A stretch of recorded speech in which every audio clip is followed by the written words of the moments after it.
नमस्कार, आपका बहुत स्वागत है। मैं हूं आपके साथ रिंकी और आप देख रहे कारोबार। आज हम बात करेंगे एक ऐसे वैश्विक संकट के जिसका असर सीधे भारत की जेब, खेती और अर्थव्यवस्था पर पड़ सकता है।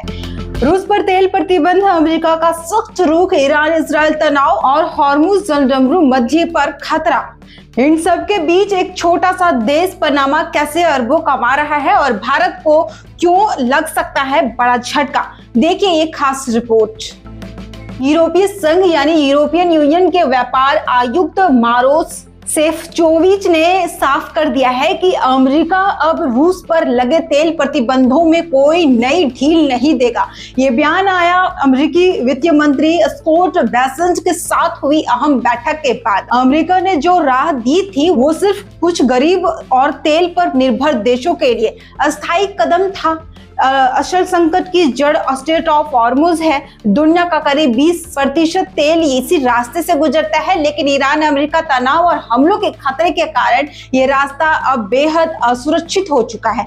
28 फरवरी के बाद से ईरान के खिलाफ सैन्य कार्रवाई और तनावपूर्ण माहौल ने खाड़ी देशों से तेल सप्लाई को पूरी तरह प्रभावित किया है।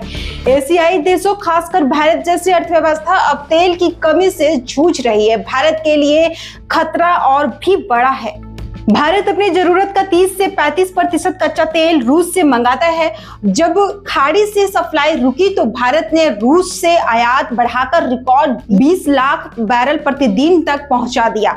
लेकिन अब अगर रूस पर भी सख्ती बढ़ी तो भारत के पास विकल्प बेहद सीमित रह जाएंगे। सिर्फ तेल ही नहीं, उर्वरक यानी फर्टिलाइजर की सप्लाई भी प्रभावित हो रही है। अंतर्राष्ट्रीय संस्थाएं जैसे इंटरनेशनल मॉनेटरी फंड और वर्ल्ड बैंक से अपील की गई है कि गरीब देशों की मदद की जाए। अगर फर्टिलाइजर महंगा हुआ तो भारत से खेती की लागत बढ़ेगी और खाद्य महंगाई भी बढ़ सकती है।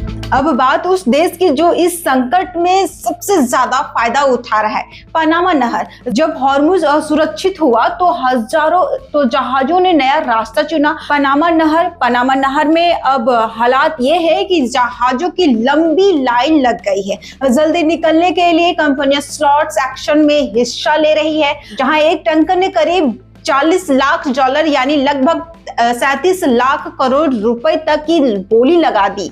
आमतौर पर एक जहाज को गुजरने में खर्च $3 से $4 लाख होता है, लेकिन ये अतिरिक्त लागत 4.25 लाख करोड़ से भी ज्यादा हो गई है। यानी सप्लाई चेन महंगी और सामान भी महंगा। इसका सीधा असर पड़ेगा तेल, गैस और रोजमर्रा की चीजों की कीमतों पर। वैश्विक सप्लाई चेन पर दबाव बढ़ रहा है और आने वाले समय में महंगाई और तेल और तेज हो सकती है। तो कुल मिलाकर एक तरफ अमेरिका का सख्त रुख, दूसरी तरफ हॉर्मुज संकट और तीसरी तरफ पनामा की कमाई। इन सब के बीच सबसे बड़ा सवाल ये है, क्या भारत अपनी ऊर्जा सुरक्षा बचा पाएगा? क्या तेल और खाद्य की कीमतें आम लोगों की जेब पर भी भारी पड़ेगा? और क्या दुनिया एक नई आर्थिक संकट की ओर बढ़ रही है? इन सवालों के जवाब आने वाले दिनों में तय करेंगे दुनिया की अर्थव्यवस्था की दिशा। फिलहाल के लिए इतना ही। ऐसे ही बड़ी खबरों के लिए जुड़े रहिए कारोबार के साथ।